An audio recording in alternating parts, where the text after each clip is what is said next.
President Trump is right when he says that many European allies and Canada are investing too little in defense. Jose passed his credible fear screening, and yesterday he was finally reunited with his son. I mean, this is the epicenter for the largest black lung epidemic that the United States has ever reported.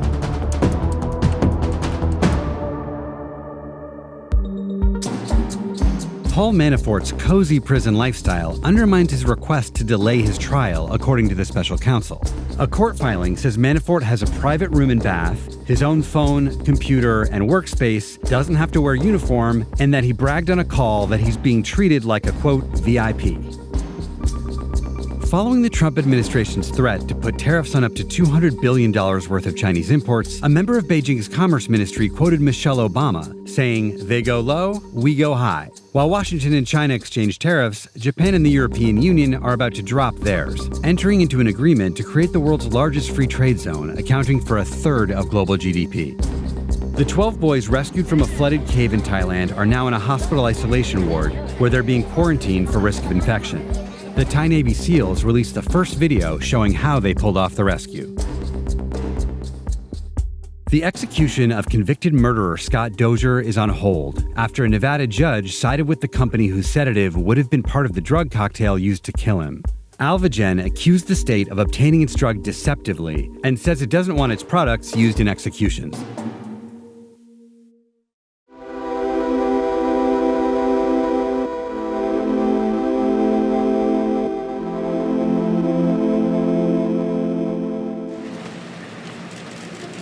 President Trump started his visit to the NATO summit exactly as you'd expect, by trashing an ally.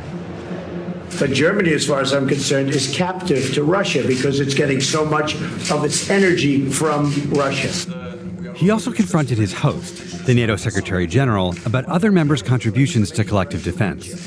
And I think that these countries have to step it up, not over a 10-year period, they have to step it up immediately. Trump's gripe is that most of the other countries aren't meeting the joint goal of contributing 2% of their GDP to the organization. All of the NATO members agreed back in 2002 to meet that target, and they re-upped the promise in 2014, saying they'd get there by 2024. On the substance, Trump is right. The U.S. contributes the biggest share of GDP to NATO, about 3.6%, and there are only 3 other countries of the 28 members that have met the 2% goal. And he's not the first president to complain about the U.S. paying more than its fair share. Previous leaders just did it more diplomatically. Trump is now demanding not just that the other members get to 2%, but that everyone should move to 4%, more than even the U.S. pays. Would it be good for other members to meet their pledge? Yes. Would that actually satisfy Trump? No. Attacking multilateralism is part of the America First agenda. And because NATO needs the U.S. and its money, Secretary General Jens Stoltenberg has to sit there and take it.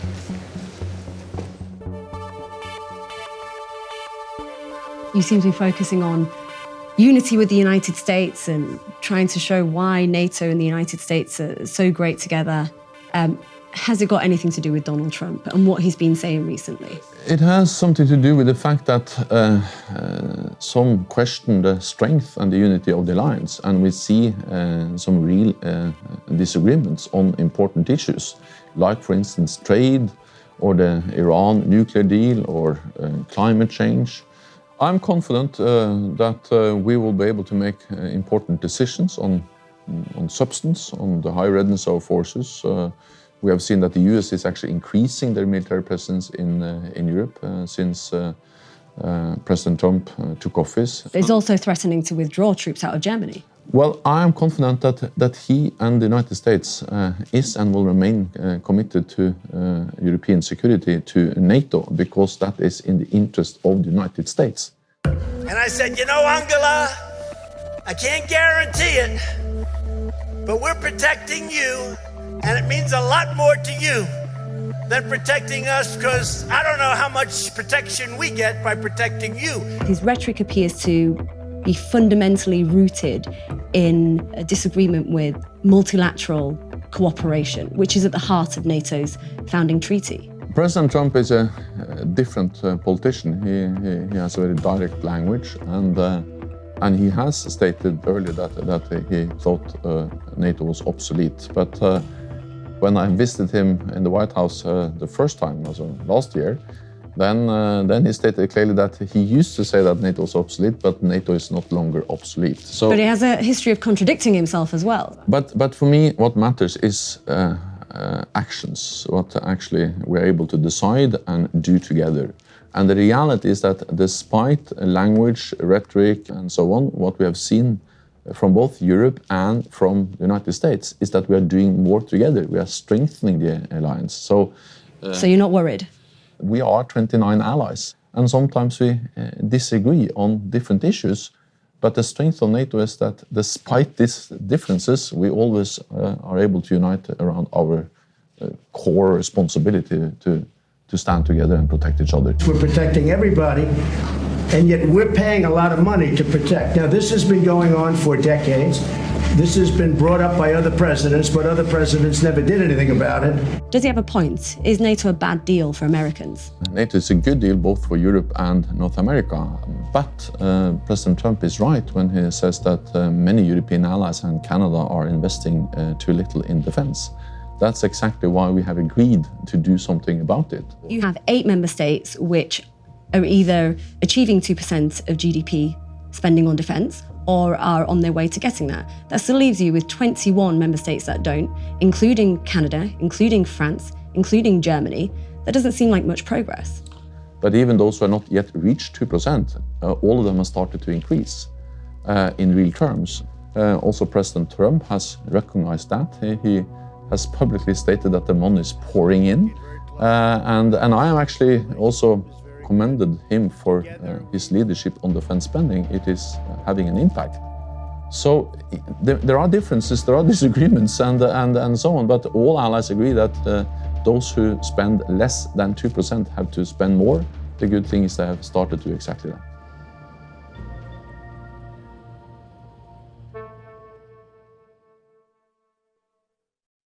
After weeks of splitting up families at the border, the Trump administration, under orders from 2 different federal courts, is now officially bringing those families back together. But the process is off to an extremely slow start. Yesterday, a handful of parents were reunited with their kids in southern Arizona. After that, they had to figure it out for themselves. Some of them are doing what people with long journeys and more time than cash have always done: take a Greyhound. Jose, a Honduran man in his late 20s, is one of them. He was separated from his 3-year-old son when he turned himself in at a legal border crossing to ask for asylum, something officials repeatedly said they weren't doing. In detention, Jose passed his credible fear screening, the first step in his asylum application, and yesterday he was finally reunited with his son. His lawyer gave them a ride to a Greyhound station in Phoenix so he could catch a bus to a relative's house near Washington, D.C. We caught up with Jose a couple of hours into his bus ride. ¿Cuánto se demora este viaje en bus? Dice el cuñado que voy a llegar el viernes como a las 5 de la mañana. El viernes, es casi 3 días se demora. Sí. ¿Eso cómo se compara con el viaje que te tocó hacer de Honduras a Estados Unidos? No, es mejor porque ya voy como le digo, como con seguridad, que llevo esto. No voy con temor que si me para migración, yo le digo, y allá venía con temor a que me agarraran, me deportaran, me secuestraran. ¿Y cómo está él? Pues él lo veo bien, por la gracia de Dios, un poquito, como le digo, traumado, pero ya primero Dios se le va a pasar, tengo la fe en Dios. ¿Traumado por qué? Por la separación, pues, tanto tiempo que estuvo separado. ¿Cuánto tiempo fue? Desde el 17 de mayo hasta ahora 10 que me lo entregaron. ¿Casi 2 meses? Sí, casi 2 meses. ¿En ese tiempo pudiste hablar con él? Solo una vez. Una vez nada más. Una vez por videollamada, porque él por teléfono así no habla, pues.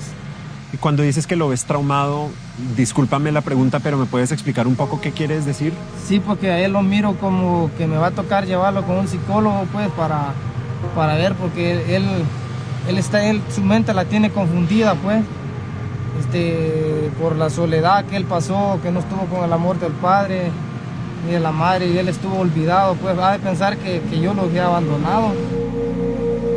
In the scheme of things, Jose is one of the lucky few.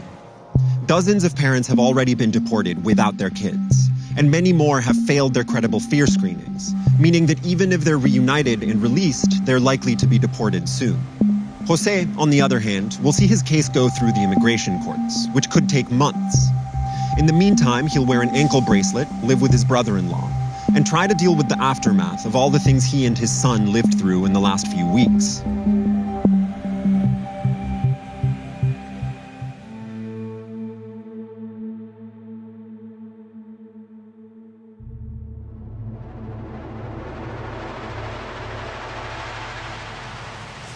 You're 52, right?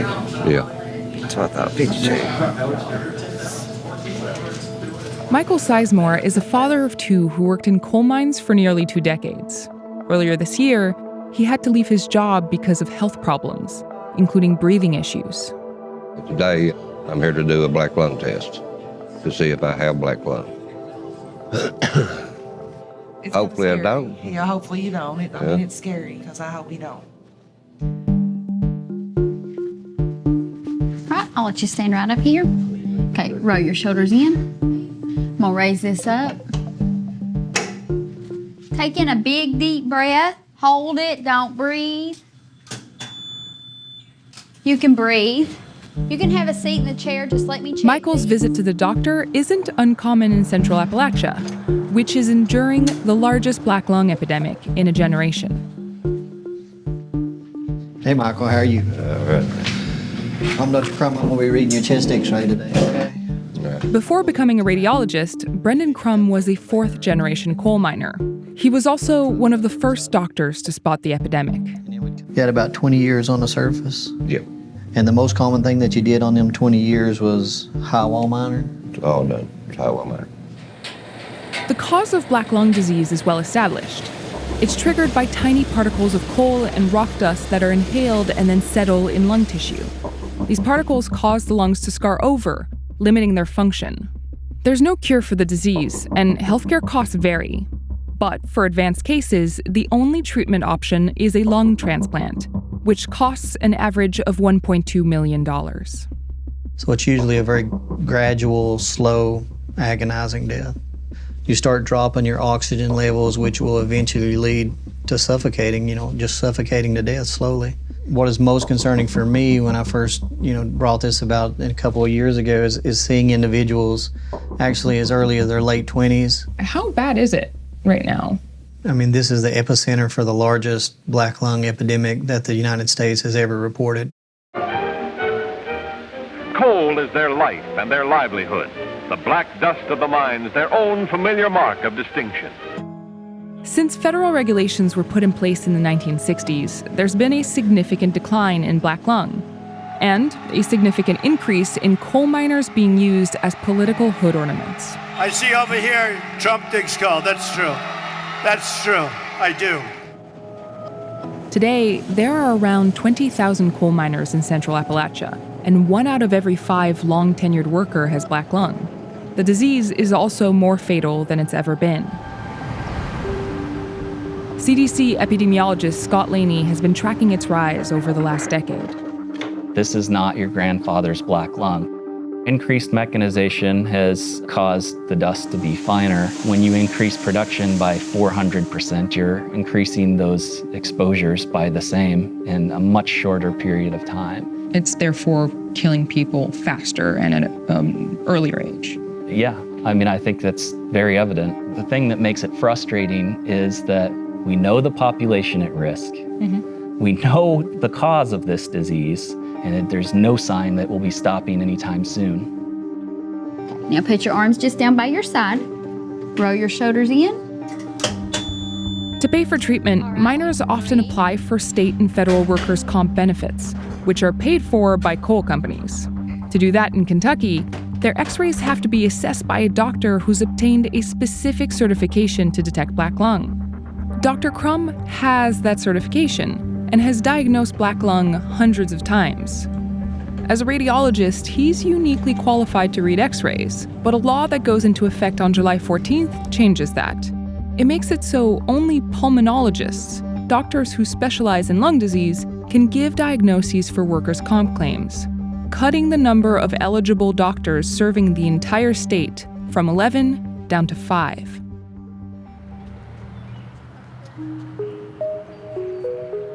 Adam Koenig is the Kentucky state representative who sponsored the bill. We're here today to present House Bill 2. He says the law is intended to fix discrepancies in the rate at which black lung gets diagnosed in the state.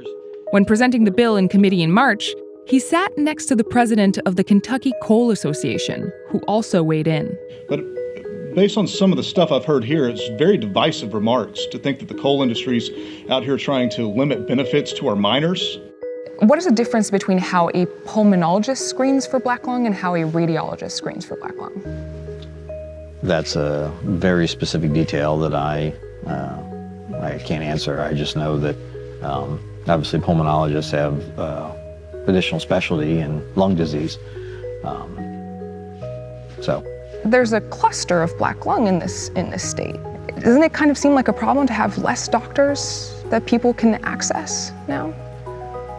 Well, we will find out if it's a problem. It's also a problem if it's not being done consistently, and it's a problem if people aren't getting the best care possible. So I spoke to a CDC researcher, an expert on black lung, and he told me that in fact radiologists are probably more qualified to make these determinations than pulmonologists. I don't necessarily have a reaction because I don't know if that's accurate or not. Obviously that's... I mean, a CDC expert. Okay. And he may very well be right. That doesn't mean it was being done consistently here in Kentucky. Koenig says he consulted with the Kentucky Medical Association. In an email, the KMA told Vice News that it had not taken a position on the bill, and its members had raised no concerns. They always had nicknames, I know. Let me come around there to see. Yeah, just can come right over here, bro. Just grab you a chair and pull up there. And so here's yours. And you can see what we're looking for is these little white dots here? Uh-huh. That's your black lung. You're about a stage 1 is where you're at. So there's no doubt that you have black lung, though. Stage 1 ain't that bad, though. Right. Better than 3. Yeah. Yeah, it is. Everything that I'd like to do, I'll have to give up. But, I mean, that's just part of life, I guess.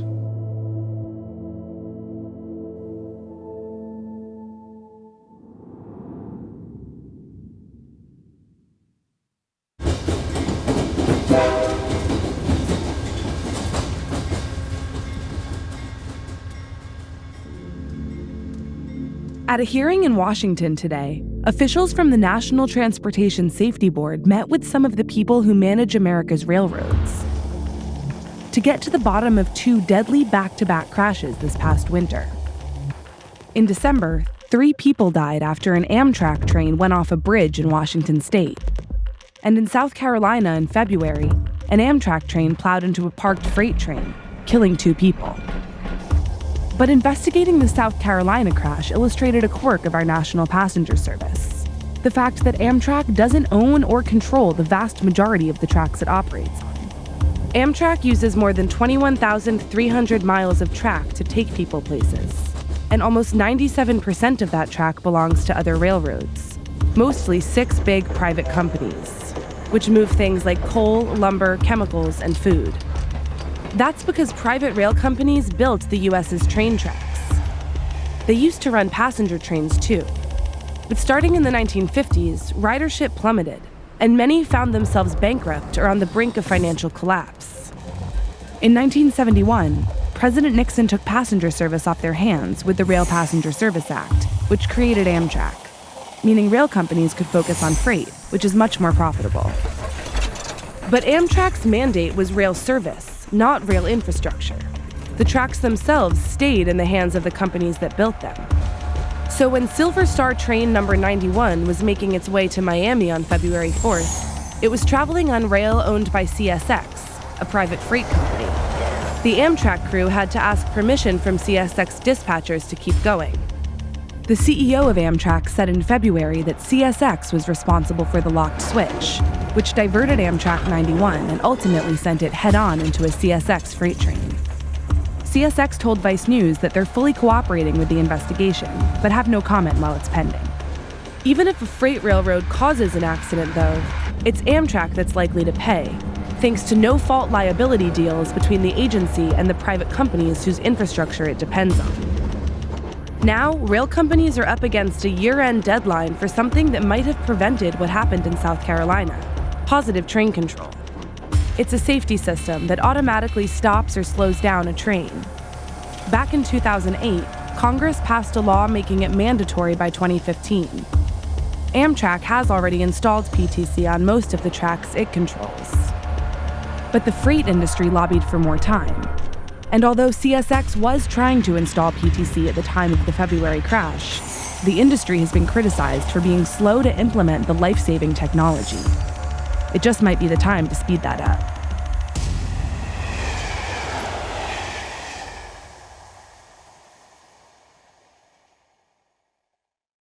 What?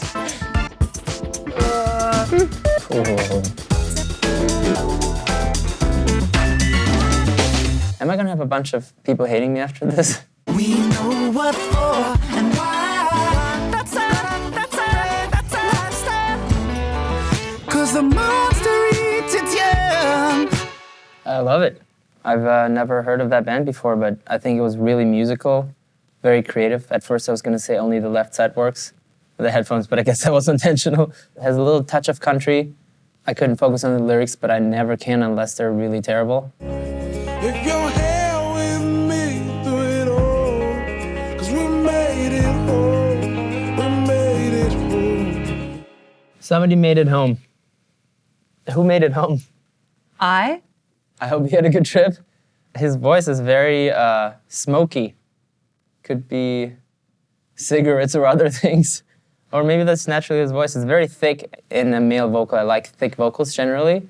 I, at first, was a little bit scared when the vocal came in. It's kind of like, oh. Do you know how loved you are? If anybody ever messed with the babies. Oh.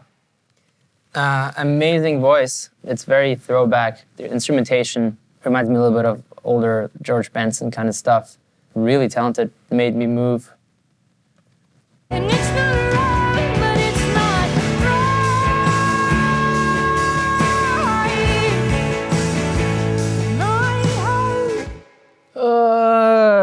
right. Any genre can make me happy, but it has to have something that really tickles my brain cells. This is not the type of music that makes me happy.